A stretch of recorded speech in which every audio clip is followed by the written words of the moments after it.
Hey y'all, welcome back. It's been a while since I've made a video for you guys, but I've got some great content today that I'm really excited to share with you guys. And if you don't know me, my name is Joy. I'm a widow, single mom to 4 of the most amazing kids. And over here I'm making videos, you guys, that's just really kind of being real and raw and transparent with what this journey's looked like, you know, from going down to the bottom, you know, the week after Antoine passed away to where we sit at now, and just the joy in living this new beautiful life that we've created. And my goal is just to share some hope with you where you're at in your grief journey and encourage you and maybe give you some steps and tips along the way to work yourself up out of that pit of grief.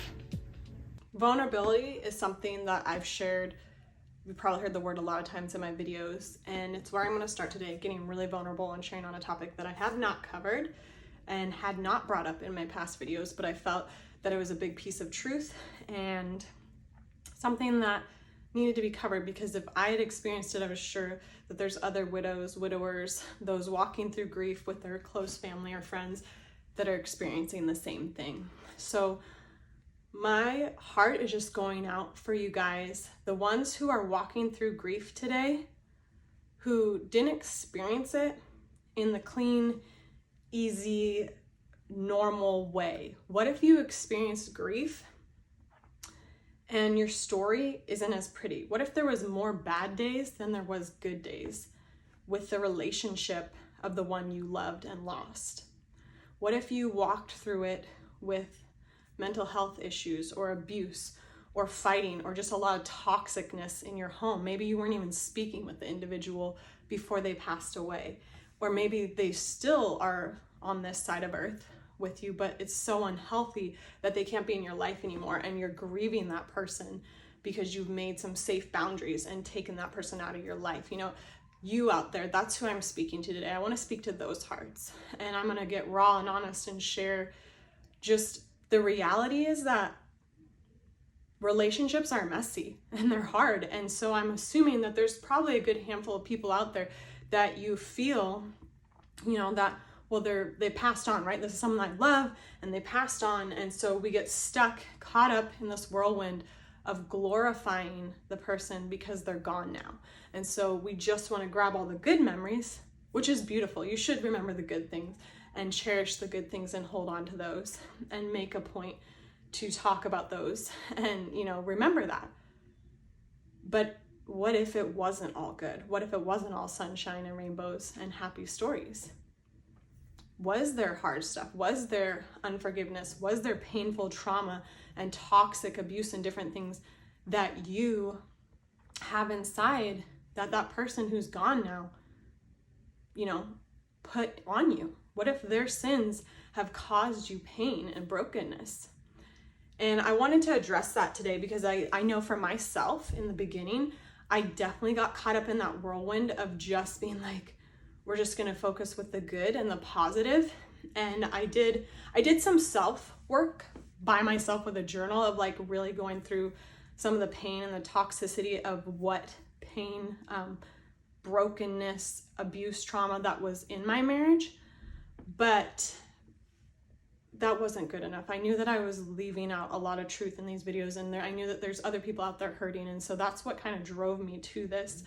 And so I just wanted to question you and give you something of worth and value to help you find your footing if you're walking through this and you are like, well, it wasn't all clean and easy. And there is some pain, there is some trauma, there's some toxicity inside of me now that was placed there by this person who's no longer here to clean it up, whether they've passed on or they're no longer in your life because they're not a safe person to be in your life. There can be harm in there. And I want to help you today to find ways to heal that and deal with it. So I've got 4 quick little steps for you guys, tried and true to my experience. It may not be exactly what your journey is or needs, but just play around with it. And definitely the first one is a must, and that is going to be start with the truth. You have to start in truth if you want to heal. You don't know what to heal if you don't know what the truth is. So that may mean really digging deep and looking in to yourself and going deep with God. For me, that's what it was. And asking the questions and getting vulnerable and getting messy and crying and digging into the pain to find all these doors that have been shut, and now they're going to start opening as you start getting truthful with yourself and seeing how much damage was done. So that's number one, truth first. We're not just going to glorify the dead. We're actually going to look into what needs healing. Number two is we're going to take responsibility for our feelings and our healing journey. This is super important. I'm not asking you to take responsibility for the other person's mistakes or sins or abuse or trauma that was placed on you. That is still their choice. You're not accountable for the choices they made, but you are accountable for here and now. And here and now, you stand with a heart that's hurt, with trauma, with pain, with brokenness and feelings and emotions. And we could get really messy and ugly with that. Or we can take accountability and make a plan and action and go forwards with that. And that is what I've done for myself. And I can tell you that it actually works. And I'm standing here today forgiving Antoine for the things and feeling full of life and joy and excitement for where I stand now, because I didn't want to hang on to the feelings and just leave it because, well, that mess was made by so-and-so, so so-and-so gets to clean it up. No, it's my responsibility and I'm going to do it. Number three is going to be being vulnerable with someone else. I think this is super important. It's kind of hard to be completely accountable to yourself if it's just to yourself. Some people are great at it, but you got to be really strong. So it's awesome to have someone to support you, encourage you, like a really good best friend and family member, church, pastor, community group. A grief group is great, especially if you're fresh in grief and you're going through this. That's a great place to start, because one, you have no idea when you open your mouth and start sharing things like this, like, man, my marriage was really hard and da-da-da-da-da-da. You could open a door for someone else to start growing with you, or to get them talking, and they could be a light for you. You know, it's just one of the most beautiful things in your journeys is when you start speaking. Lots of people, it turns out, have the same experience and can pour into you, you can pour into them. And then number four, so we've got truth first. We've got taking responsibility for our healing journey, our feelings. Number three is being vulnerable with someone else. And then number four is going to be, for me personally, it's going to be prayer. Prayer needs to wrap around this whole journey, because God is so much better at cleaning up our messes than we are alone.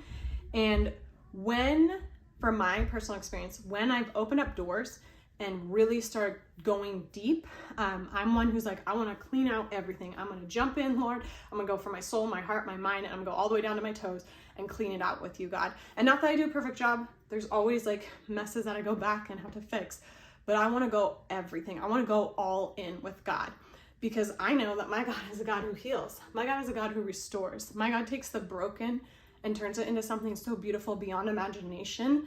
So I don't want any of the brokenness left. I'm so ready to trade that all in. So prayer is where I start, because when you start opening up all those doors, anger, frustration, numbness, shutting down, these are all reactions that's really common when we're experiencing extreme pain and trauma, right? Like, it's just like, oh, like, I don't want that. Or it's easier to take that route. It's easier to have those emotions and feel those things and get frustrated or get overwhelmed and shut down. And so praying is an important shield of protection over that, to make sure that it's not a devil's playground with my heart as I'm being vulnerable and raw and opening up.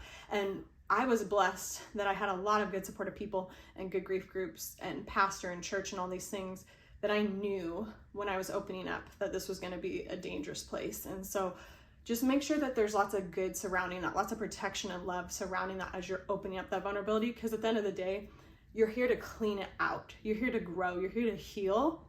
You're not here to get bitter and find ammo at this one who's hurt you. So now you're going to find ammo and you're going to share nasty things and say bad things. You know, our goal is to heal. And so those are the 4 steps I have for you. I also have a Bible verse for you guys that I just love, and it was really important on my journey, so I wanted to share it with you guys. He heals the brokenhearted and binds up their wounds. That's Psalms 147, verse 3. He heals the brokenhearted and binds up their wounds. So I hope this video is helpful for you guys. It is definitely a vulnerable space that I wasn't sure if I was going to share originally when I started doing my story, but it's such a massive part of my story, and I think that there's others out there who need help and may find themselves in a similar situation. And I want to make sure that I'm doing my part and being real and honest and sharing what I can to help you along your journey, because there's a lot of others that have shared with me and I want to pass that along. So have a blessed day. If you have any questions, leave them in the comments below.